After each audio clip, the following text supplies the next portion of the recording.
نحمدہ و نصلی علی رسولہ الکریم، اما بعد فاعوذ باللہ من الشیطان الرجیم، بسم اللہ الرحمن الرحیم۔ رب اشرح لی صدری ویسر لی امری واحلل عقدۃ من لسانی یفقہوا قولی۔ معزز سامعین کرام، السلام علیکم ورحمۃ اللہ وبرکاتہ۔ حج سے بہتر کام۔ حضرت عبداللہ بن مبارک رحمۃ اللہ علیہ ایک دفعہ نفلی حج کے لیے روانہ ہوئے۔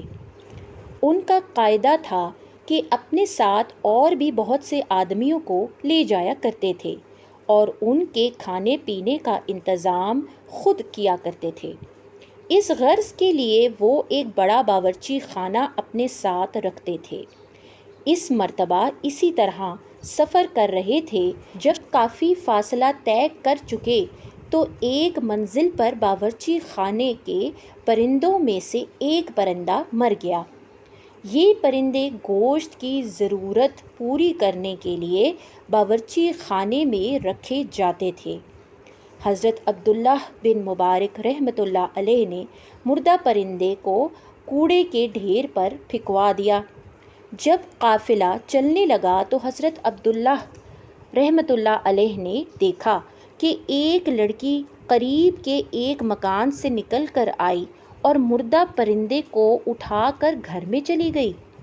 آپ فوراً اس کے پیچھے گئے اور اس کو بلا کر پوچھا کہ بیٹی، تو یہ مردہ پرندہ کیوں اٹھا لائی؟ لڑکی نے کہا، جناب، یہاں میں ہوں اور میرا ایک بھائی ہے۔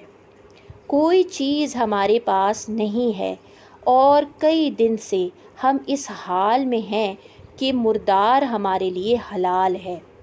ہمارے والد کے پاس بہت مال تھا، لیکن کچھ دن ہوئے وہ قتل کر دیے گئے اور ان کا سارا مال لوٹ لیا گیا۔ اتنی دیر میں قافلہ آگے جا چکا تھا۔ حضرت عبداللہ بن مبارک رحمۃ اللہ علیہ نے اس کو واپس آنے کا پیغام بھیجا اور اپنے خزانچی سے پوچھا کہ تمہارے پاس کتنی رقم ہے؟ اس نے کہا، 1000 اشرفیاں۔ حضرت عبداللہ رحمۃ اللہ علیہ نے فرمایا، ان میں سے 20 اشرفیاں گن کر الگ رکھ لو، یہ ہماری واپسی کے لیے بہت ہیں۔ باقی تمام اشرفیاں اس لڑکی کو دے دو، یہ کام ہمارے اس حج سے بہتر ہے۔ اس کے بعد اسی جگہ سے اپنے ساتھیوں سمیت وطن کی طرف واپس چل دیے۔